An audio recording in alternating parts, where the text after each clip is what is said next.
Amani ambao mashehe ubwabwa ambao mapasta feki wanaizungumzia inatoka wapi? Hiyo amani inawezaje kuja kama kunakuwa na ugumu wa maisha? Hiyo amani wewe Mtanzania ambao unasemea hiyo amani unaitoa wapi? Hiyo amani ilishaondoka kitambo kwa kuweza kukosa maji safi. Hiyo amani ilishaondoka kitambo kuweza kukosa ajira, kukosa access zote za kuweza kuhakikisha sisi wa Tanzania tunaishi katika mazingira mazuri. Kama hiyo amani ingekuwepo, tungekuwa na mazingira mazuri, kwa sababu ili kuweza kuwepo na hiyo amani, maana yake unazungumzia mazingira mazuri ambayo yanamfanya Mtanzania anapata afya njema, afya ya akili inakuwa safi, mambo ya uzazi yanakuwa mazuri, mambo ya lishe yanakuwa mazuri, upatikanaji wa chakula, miundombinu na kila kitu. Hiyo ndio tunasema kama kuna amani, maana yake hayo mazingira yote yanakuwa yanaboreshwa, yanakuwa ni mazuri. Sasa kama hiyo amani hakuna, wewe Mtanzania mwenzangu, kwa nini sasa tusiweze kutoka na kuitafuta hiyo amani ambayo wao wanasema kwamba tunataka kuitoa amani, wakati hiyo amani walishaitoa miaka na miaka hiyo iliyopita kwa kutunyang'anya huduma zetu ambazo tunastahili, kwa kutunyang'anya haki zetu ambazo tunastahili, na bado haitoshi wameendelea kutuua. Unapata raha kiasi gani wewe Mtanzania? Kwa nini tusitoke hiyo tarehe 7 mwezi wa 7 kuhakikisha kwamba huu ujinga wote tunaweza kukataa na kuweza kurudisha nchi yetu katika misingi ambayo ni mizuri? Sasa nikwambie wewe Mtanzania mwenzangu unaonisikiliza, kila mtu ana jukumu la kuweza kuhakikisha kwamba hii misingi mizuri inaweza ikarudi. Na misingi hii mizuri ili iweze kurudi, hakuna mtu yeyote ambaye atakushawishi.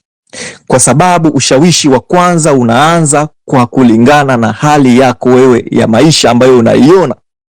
Je, ukipima hali yako ya maisha, ukipima hali yako ya kimazingira, ukipima uhuru wako ulionao, ukipima huduma unazopata, ukipima mahitaji ya msingi ya kwako ya binadamu ambayo wewe unayapata, ukipima matumizi ya kodi yako ambayo wewe Mtanzania unanunua bidhaa, unafanya kitu chochote, je, inalingana? Na kama hailingani, kwa nini tusitoke barabarani kuweza kuhakikisha kwamba tunarudisha heshima ya vizazi vyetu ambavyo tunavitafuta, ya watoto wetu ambao tunawatafuta miaka inayokuja, miaka 100, miaka 10 kuanzia leo na kuendelea.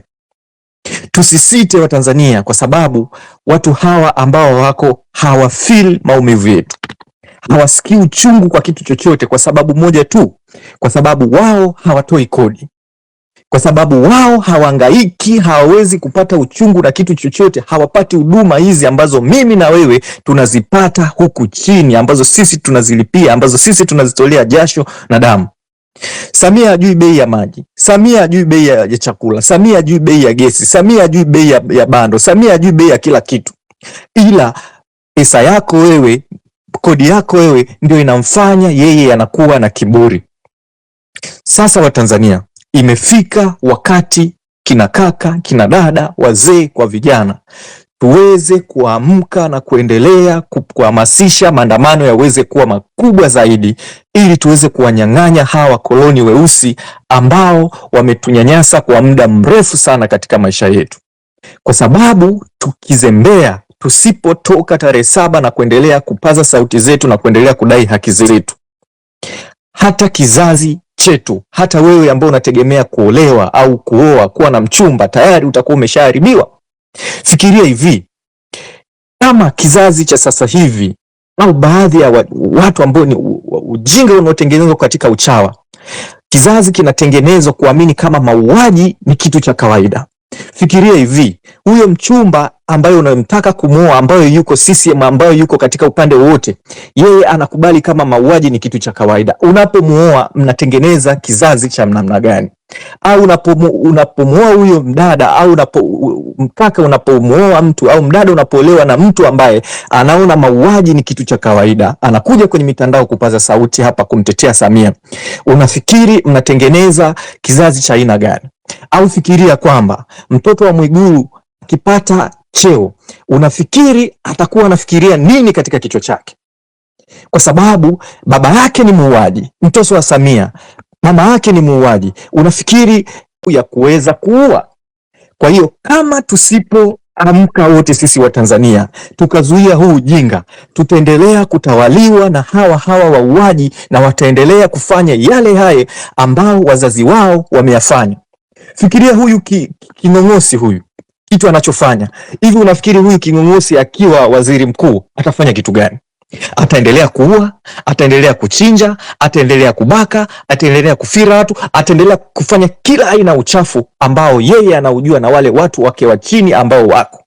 Sasa ili tuweze kukomesha huu ujinga, ni lazima sisi vijana wa Tanzania kwa kila aina tuweze kusimama na kuweza kutengeneza kesho yetu iliyo bora, kuweza kuwa na kizazi ambacho kitakataa maonevu, kuweza kuwa na kizazi ambacho kitaweza kuweka misingi ambayo inafuata utaratibu wa katiba ya nchi na sheria za nchi, kuweza kuhoji, kuweza kufanya tafiti, kuweza kufanya research. Sio kila ambacho tunaletewa na tunaweza kukubali.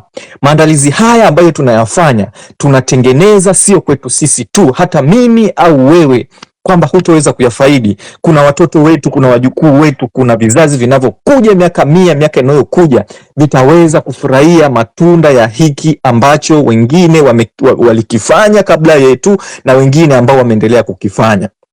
Sasa mimi nikwambie wewe chawa unayenisikiliza, unayetype ujinga kila siku na posti za Samia, sijui mara jengo hili, mara jengo limefanya hivi, mara daraja limefanya hivi, mara sijui balozi hivi, mara sijui rais gani anakuja kwenye nchi.